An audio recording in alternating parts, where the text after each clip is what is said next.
Good morning friends, I am advocate Amit Kumar Gupta. अपने income tax के cases की सीरीज़ में आज जो मैं केस आप लोगों के सामने डिस्कस करने जा रहा हूँ उस केस का नाम है principal commissioner of income tax versus V hotels limited.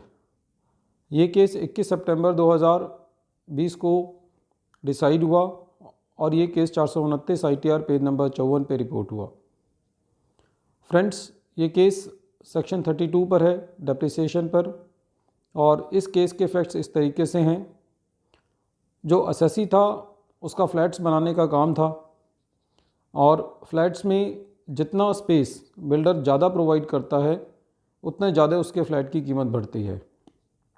इसीलिए असेसी ने BMC को, बॉम्बे म्यूनिसिपल कॉरपोरेशन को फ्लोर स्पेस इंडेक्स खरीदने के लिए करीबन 3 करोड़ 40 लाख रुपए की पेमेंट करने का डिसाइड किया।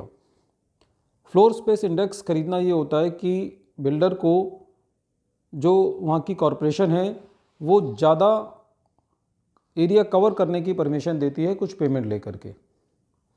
असेसी को 3 करोड़ 40 लाख के करीब पेमेंट करना था और ये पेमेंट उसको इंस्टॉलमेंट्स में करना था। और पहली इंस्टॉलमेंट असेसी ने करीबन 68 लाख की इंस्टॉलमेंट जो है वो पे कर दिया और बाकी का जो अमाउंट था वो बुक्स में पेबल खड़ा कर दिया। असेसी ने पूरे अमाउंट पर 3 करोड़ 40 लाख के अमाउंट पर, क्योंकि असेसी ने पूरे अमाउंट को अपनी बुक्स में डेबिट कर दिया था और बाकी की जितनी पेमेंट बाकी थी उतनी पेमेंट को लायबिलिटी के बतौर अपनी बुक्स में खड़ा रखा था। इसलिए असेसी ने पूरे अमाउंट पर 3 करोड़ 40 लाख पर 25% डेप्रिसिएशन क्लेम किया, ये लॉजिक देते हुए कि ये मेरा एक इंटेंजिबल एसेट है। जब असेसिंग ऑफिसर साहब असेसमेंट कर रहे थे तो उन्होंने इस 3 करोड़ 40 लाख की पेमेंट को असेट मानने से ही मना कर दिया। उन्होंने कहा कि साहब ये जो है ये कोई असेसी ने असेट परचेज़ नहीं किया है, ये तो एक तरीके से गवर्नमेंट ड्यूज़ है, इसलिए इस पिक के ऊपर डेप्रिसिएशन नहीं मिलनी चाहिए। उन्होंने जो असेसी ने 68 लाख रुपए की डेप्रिसिएशन को क्लेम किया था उस सारी डेप्रिसिएशन को जो है वो असेसी को डिसअलाउ कर दिया। असेसी जो है वो ITO साहब के इस डिसीज़न के अगेंस्ट जो है वो CIT अपील साहब के पास गया। CIT अपील साहब ने अपनी तरफ से बड़ा न्याय करने की कोशिश की और ये कहा कि असेसी को जो डेप्रिसिएशन है, पहली बात 25% नहीं मिलना चाहिए, 10% मिलना चाहिए, क्योंकि ये जो पेमेंट असेसी ने की है ये पेमेंट इंटेंजिबल एसेट का नेचर नहीं है, इसका ये बिल्डिंग की कॉस्ट में ऐड होनी चाहिए और इसीलिए इस पे डेप्रिसिएशन का रेट 25% ना मिल करके 10% मिलना चाहिए। तो पहली बात तो असेसी को ये रिलीफ मिला कि पहली बात तो उसकी सारी डेप्रिसिएशन जो है वो डिसअलाउ हो गई थी, अब उसको एटलीस्ट 10% डेप्रिसिएशन CIT अपील साहब ने अलाउ कर दिया। लेकिन यहाँ पे ये कहावत सिद्ध हो गई कि आसमान से गिरे और खजूर में अटके। लेकिन CIT साहब ने ये कहा कि साहब यहाँ पे डेप्रिसिएशन 3 करोड़ 40 लाख पे नहीं मिलनी चाहिए, खाली उतने पे मिलनी चाहिए जितने की असेसी ने पेमेंट करी है। तो CIT साहब ने असेसी को थोड़ा सा पार्शियल रिलीफ दिया, लेकिन ये लॉजिकल नहीं था, क्योंकि असेसी ने जब पूरी कॉस्ट असेट की डेबिट कर दिया अपनी बुक्स में तो खाली पेमेंट जो है वो मटेरियल नहीं रह जाती।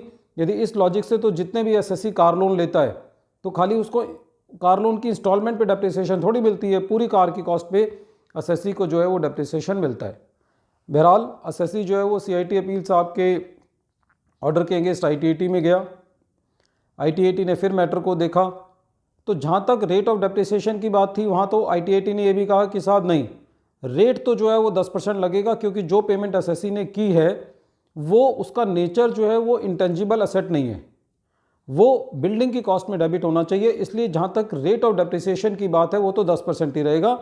लेकिन असेसी की ये बात ITAT ने मान ली कि जो डेप्रिसिएशन है वो 3 करोड़ 40 लाख में मिलना चाहिए जितना कि बुक्स में अकाउंट डेबिट किया गया है, ना कि उस अमाउंट पे मिलना चाहिए जितना कि असेसी ने पेमेंट की है। यदि असेसी ने पूरे असेट की कॉस्ट को बुक्स में डेबिट कर दिया है और कुछ डेफर्ड पेमेंट लायबिलिटी दिखा भी रखी है तो उससे कोई लेना देना नहीं है। पूरे अमाउंट पे 3 करोड़ 40 लाख पे जो है वो डेप्रिसिएशन मिलना चाहिए। लेकिन इस ऑर्डर के अगेंस्ट जो है वो डिपार्टमेंट जो है वो हाई कोर्ट गया और हाई कोर्ट ने भी ITAT के डिसीज़न को अपील किया और ये बात मानी कि जो डेप्रिसिएशन का रेट है वो भी 10% लगना चाहिए और पूरी कॉस्ट पर असेसी को डेप्रिसिएशन मिलेगा, ना कि खाली उस पे जितने की इंस्टॉलमेंट असेसी ने पे की है।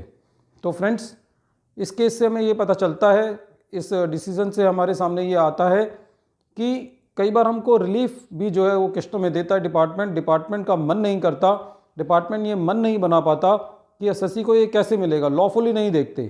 ये वो साहब ने ये नहीं देखा कि असेसी ने ये जो पेमेंट की है ये बिल्डिंग की एवज में ही की है। जब तक कि floor space index assessee purchase नहीं करेगा, जब तक वो किस तरीके से अपने फ्लैट्स को ज़्यादा बेच पाएगा। This expenditure was necessary to run the business and because it has the enduring benefit, that why this part of the expense should be debited to the building account।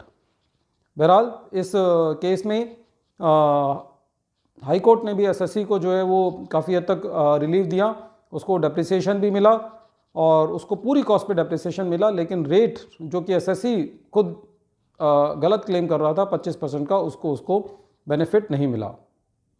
I hope that friends this case will help you in understanding the law relating to the depreciation and understanding the section 32 which is on depreciation. Thank you friends.